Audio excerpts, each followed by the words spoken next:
আগের পার্টে তোমরা যেমনটাই দেখেছো যে সেকেন্ড টাইম এসেছিলাম বেশির মেলায়, আর আমরা যখনই আসি এমনভাবেই আসি যাতে এসে আমরা আরতিটা দেখতে পারি। কারণ এই মায়ের নতুন বেশ আর তার সাথে আরতিটা দেখতে সত্যিই খুব ভালো লাগে, মানে মন একদম ভালো হয়ে যায়। আর সেদিন ছিল মারাত্মক ভিড়, মানে আগেও তো একদিন এসেছিলাম, সেদিন এতটা ভিড় ছিল না। সেদিন এত ভিড় মানে দাঁড়াতে থাকা যাবে না, তুমি দাঁড়িয়ে থাকলে কেউ মোটামুটি ঠেলে তোমাকে অন্য জায়গায় নিয়ে যাবে। তো এর মধ্যেই ঠেলাঠালি করে আমরাও ঘুরছিলাম। মেলায় গিয়ে ঠেলাঠালিটা ভালোই লাগে যাই বলো। আর এত রকম রাইডস, আসলে আগে যেবারে গেছিলাম সেটা একদম প্রথম প্রথম তো, সব রাইডস তখন মানে শুরু হয়নি। এবারে তো একদম ফুল দামে মেলাটা অন হয়ে গিয়েছে, সব কিছু চারিদিকে হচ্ছে। আর সেই দোকানে আমরা আবার গিয়ে টুকটাক কিছু কিনেছি। আর এই ফুচকা দোকানে মানে আগের দিন যেখানে খেয়েছিলাম সেই ভিডিও দেখে দেখে এই লোকটাকে চিনি, এই ভিড়ের মধ্যে সেই দোকান থেকে গিয়েই আবার ফুচকা খেয়েছি। আর মেলায় যাওয়া মানেই তো চেনা মানুষের সাথে দেখা হবে।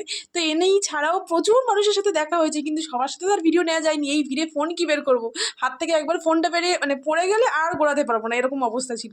এই যে পুরো মেলা জুড়ে মায়ের যে রোজ বেশ চেঞ্জ হয় তার একটা লিস্টও এখানে দেওয়া ছিল, তোমরা চাইলে পজ করে দেখে যেদিন তোমরা যে বেশে মাকে দেখতে চাও সেই অনুযায়ী মেলায় যেতেই পারো চাইলে।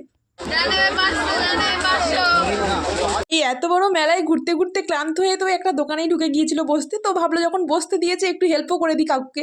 তো কিছু লোক তো সত্যিভাবে ওকেই দাম জিজ্ঞেস করতে শুরু করে দিয়েছিল। তারপরে মায়ের দর্শন করে বাড়ি চলে এসেছিলাম আমরা। এটা পাগলকে যে ট্রেনে রাতে বেলা সানগ্লাস করে।